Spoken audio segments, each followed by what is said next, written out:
세상에는 다 목적이 있습니다. 목적이 없는 삶은 너무나 힘들고 어려운 삶이 될 수밖에 없습니다. 그러나 힘들고 어렵다고 할지라도 목적이 있고 목적을 이루는 삶은 행복한 삶이 됩니다. 이른 봄부터 늦은 가을까지 땀 흘려서 농부들이 일하는 이유가 무엇이겠습니까? 가을의 풍성함을 위하여, 가을의 풍성한 수확을 목적으로 그들이 열심히 일을 합니다. 그리고 그 풍성한 수확을 통해서 가족의 평안을 위해서 열심히 일을 합니다. 가을의 수확에 대한 목적이 없다면, 우리 가족에 대한 그런 기쁨의 목적이 없다면 우리가 일하는 것 자체가 힘들고 어려울 수밖에 없습니다. 가끔은 농사를 짓는 것이 정신없이 바쁠 때도 있습니다. 어떨 때는 너무 한가해서 무엇을 해야 될지도 모를 때도 있습니다. 이 모든 것은 가을의 풍성한 수확을 목적으로 하기 때문에 우리가 그 모든 것들을 다 이겨낼 수가 있습니다. 목적이 없이 일만 한다고 하면 너무나 힘들고 어려울 수밖에 없습니다.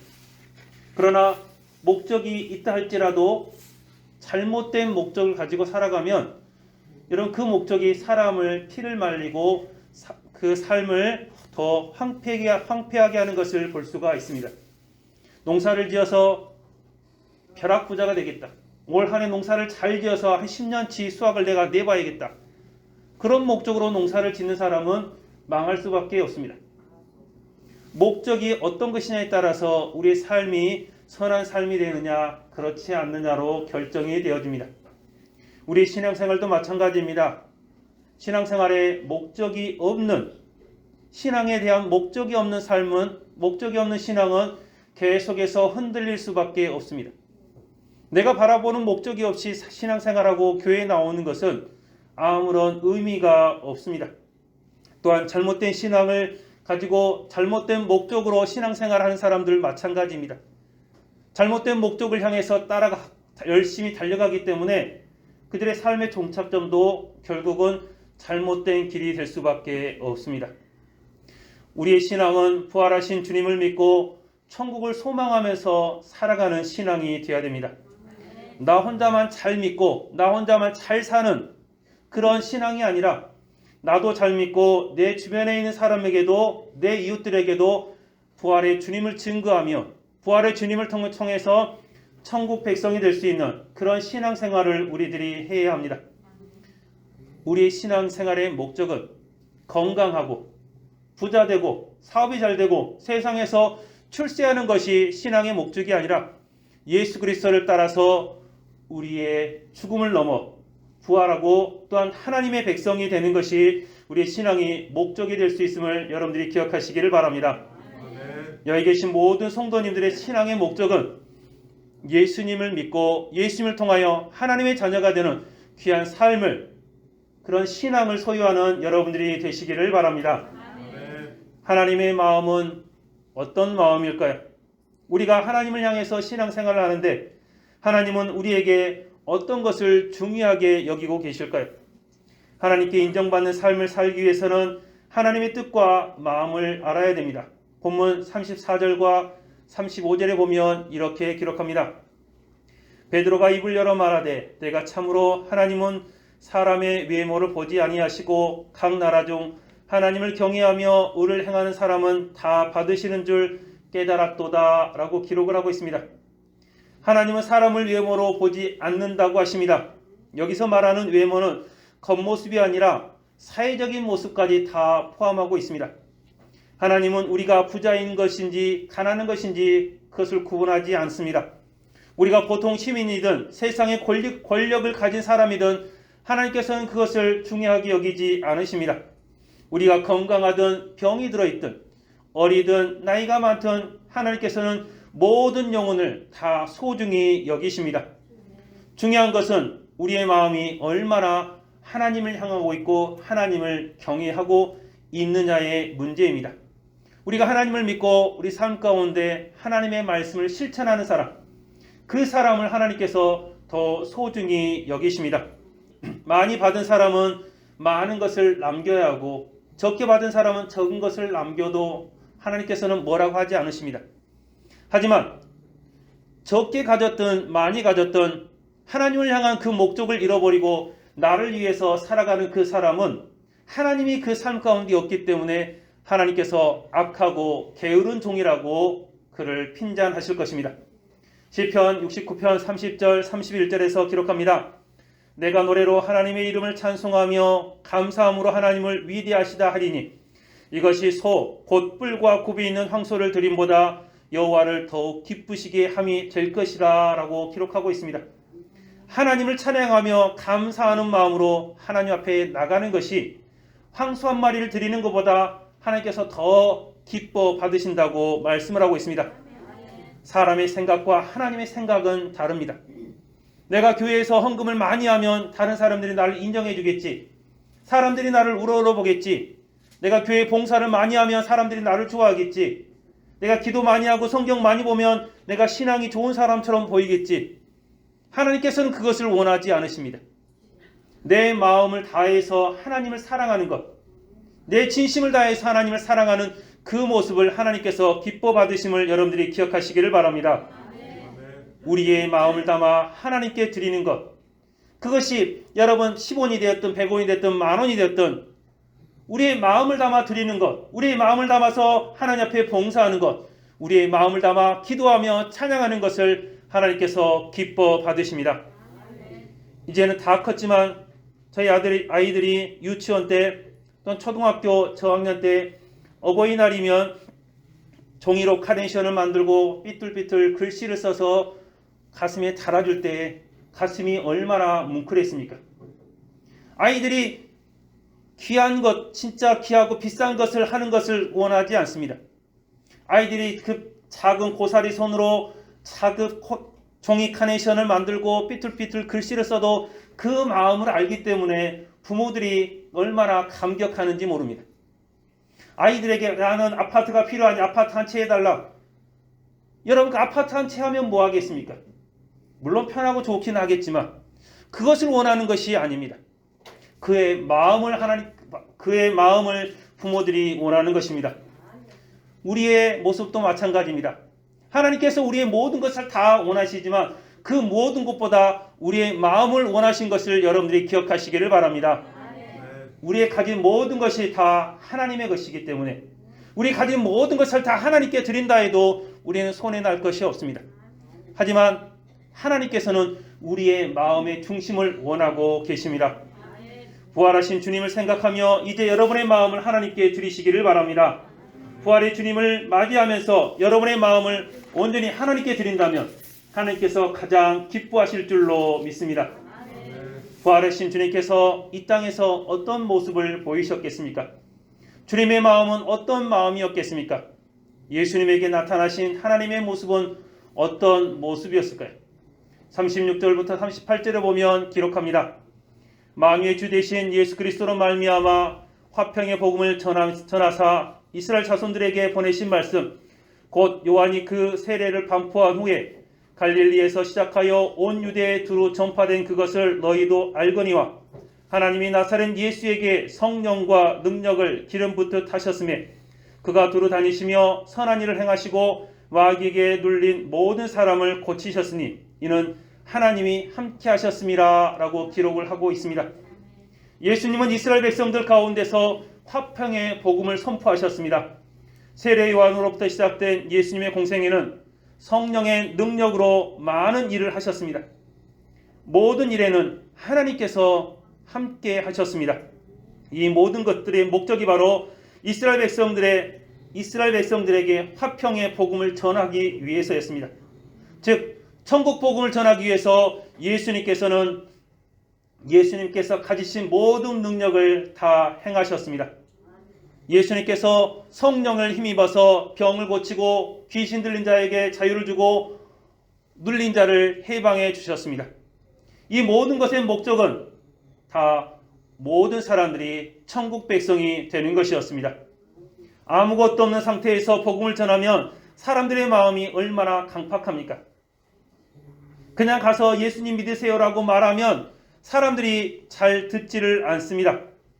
그런데 여러분 예수님처럼 병을 고치고 먹을 것을 주고 귀신을 쫓아내면서 사람의 마음을 열고 그 가운데 주의 복음을 전하면 그 복음이 얼마나 잘 들어가는지 모릅니다.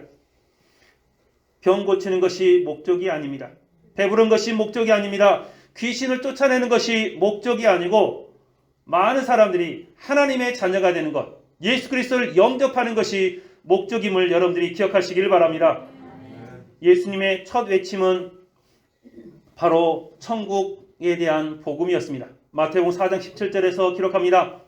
이때부터 예수께서 비로소 전파에 이르시되 회개하라 천국이 가까이 왔느니라 라고 기록하고 있습니다. 우리가 전해야 될 것이 바로 이 천국 복음입니다. 이 복음에 우리는 한 가지를 더해야 됩니다. 바로 예수님께서 죽음을 이기시고 부활하신 주님을 증거하는 것입니다. 주님처럼 우리도 죽음을 이기고 부활할 수 있다는 그런 믿음을 내 주변 사람들에게 전해야 됩니다. 그런데 맨입으로 전해서는 여러분 다른 사람들이 듣지 않습니다. 가서 교회 나와라, 예수님 믿으세요. 아무리 100번 1000번 해봤자 사람들의 마음이 잘 움직이지 않습니다. 그런데 그 사람들 데리고 가서 밥 한 끼 사주고 차 한잔하면서 선물도 주면서 교회에 나오라고 그러면 그 사람들의 마음의 문이 훨씬 더 잘 열립니다. 지금은 많이 없어졌지만 선거를 할 때 여러분 선물을 얼마나 많이 줍니까? 밥도 사주고 선물도 주고 이것도 해주고 저것도 해주고 하면서 과거에 여러분 선거를 할 때 수많은 선거에 나온 그 사람들이 물량 공세를 했습니다. 사람의 마음이 그렇습니다. 내가 그냥 모르면 넘어가는데 뭔가를 받으면 마음이 그쪽으로 끌리게 되어 있습니다. 이 뇌물이 사람의 마음을 굽게 한다라고 말합니다. 또한 예수님께서도 비유를 들어서 악하고 게으른 종이 그 재물을 통해서 친구를 사귀는 것을 또한 비유로 들어서 우리에게 말씀하셨습니다. 사람의 마음을 열어야 돼. 맨입으로 여는 것은 없다는 이야기입니다. 우리가 복음을 증거할 때 여러분 가서 우리가 차라도 한 잔 사주고 먹을 거라도 사주고 하다못해 집에 있는 김치 쪼가리라도 하나 들고 가서 그 사람에게 복음을 전해야지 아무것도 없이 그냥 가가지고 내일 부활절이니까 교회 나오시오. 그 사람이 무엇을 보고 교회에 나오겠습니까? 예수님께서는 우리에게 복음을 전하시기 위해서 예수님이 가지고 있는 모든 것을 다 행하셨습니다. 귀신을 쫓아내셨고 죽은 자를 살리셨습니다. 병든 자를 고쳐주셨습니다. 마지막에는 예수님께서 자기 목숨까지 다 내어주셨습니다. 사랑하는 성도 여러분, 우리들이 주의 복음을 증거하기 위해서 우리가 하나님을 향한 그 믿음을 갖기 위해서는 우리가 가진 것을 내어놓고 주의 복음을 전해야 될 줄로 믿습니다. 마태복음 8장 16절에 기록합니다. 저물매 사람들이 귀신 들린 자를 많이 데리고 예수께 오거늘 예수께서 말씀으로 귀신을 쫓아내시고 병든 자들을 다 고치시니라고 기록합니다. 예수님도 피곤하고 힘들었습니다. 이른 아침부터 자기를 찾아오는 수많은 사람들 때문에 너무나 힘들었습니다. 날이 저물어도 수많은 사람들이 찾아왔으니 얼마나 피곤하고 힘들겠습니까? 병든 자들, 귀신 들린 자들이 다 찾아왔지만 예수님께서는 그들을 거부하지 않고 다 치유시켜 주셨습니다. 힘들고 어렵지만 그 일들을 다 감당하셨습니다. 그래야 그들에게 천국 복음이 전해지고 그들의 마음이 움직이기 때문에 그렇습니다. 우리가 전도한다고 하면서 얼마나 많이 노력합니까? 저도 길거리 전도, 아파트 전도 수도 없이 해봤습니다. 전도지를 제가 뿌린 것이 수천 장, 수만 장, 수십만 장이 될 것입니다. 그러나 그걸로 복음이 전해지는 것이 아닙니다. 그것을 통해서는 간절한 사람들이 예수님을 믿지만 그렇지 않은 일들은 보통 사람들은 그것으로 마음의 문이 열리지 않습니다. 확실한 전도는 내 이웃에게 필요한 것을 채워주면서 그들과 함께 먹고 마시면서 그들의 마음이 열렸을 때 복음이 그들에게 전파되는 것입니다. 그런데 우리가 전도한다고 하면서 내 것은 꽉 손에 쥐고 있고 내 것은 손에는 절대 안 보려 하고 교회에서 전도합시다 하니 전도는 나가고 여러분 그렇게 하면 허공에 울리는 소리밖에 되지 않습니다. 예수님께서 모든 것을 포기하면서까지 우리에게 천국 복음을 전하셨던 것처럼 우리도 하나님 앞에 내 모든 것을 내어놓고 내 이웃을 사랑하는 마음으로 전도를 해야 될 줄로 믿습니다.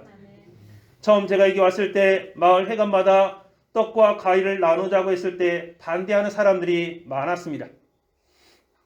왜 교회에도 나오지 않는 사람들한테 떡도 주고 과일도 주느냐? 돈 낭비다라고 말했습니다. 그런데 여러분, 그렇게 몇 년이 지나니까 각 마을의 회관에 있는 어르신들의 반응이 달라지기 시작합니다. 처음에는 쌩콩하던 분들이 자꾸 교회에서 주는 떡과 과일을 먹고 계속해서 먹다 보니까 교회에 대한 마음이 점점 누그러지는 것들을 볼 수가 있습니다. 그분들이 다 교회에 나오지는 않지만 여러분들, 그들의 마음이 점점점 누그러지고 이제는 누가 가서 전도하면 교회로 나올 수 있는 분위기가 되는 것입니다. 사랑하는 성도 여러분, 우리들은 하나님께서 우리 가운데 계시고 우리에게 많은 물질과 많은 재능을 주신 것은 주의 복음을 전파하기 위해서라는 사실을 여러분들이 기억하시기를 바랍니다. 예수님께서 이 땅에 사신 일들은 모두가 이웃을 사랑하여 그들에게 천국 복음을 전하는 일이었습니다. 예수님께서 가는 곳마다 기적을 행하셨습니다. 병든 자들을 고치고 귀신 들린 자들을 회복시키셨습니다. 배고픔을 해결해 주셨습니다. 그러나 그것으로 끝나는 것이 아니라 그 사역 후에는, 전후로는 반드시 천국 복음을 전한 것을 볼 수 있습니다. 세상의 것으로만 예수님이 끝나고 천국 복음을 전하지 않았다면 거기에는 아무런 영향력이 없었을 것입니다. 하지만 하늘의 영적인 것을 전함으로 수많은 사람들이 예수님을 믿고 따르게 되었습니다. 반대로 우리가 하늘의 영적인 것들을 전하기 위해서는 우리가 가진 세상의 것들을 사람들에게 베풀어야 합니다.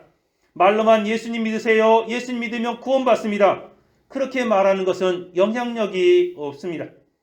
예수님처럼 병든 자를 고치고 죽은 자를 살리고 귀신 들린 자를 회복시키는 능력을 우리에게는 없지만 우리가 가진 것을 베풀면서 사람들에게 복음을 전해야 합니다.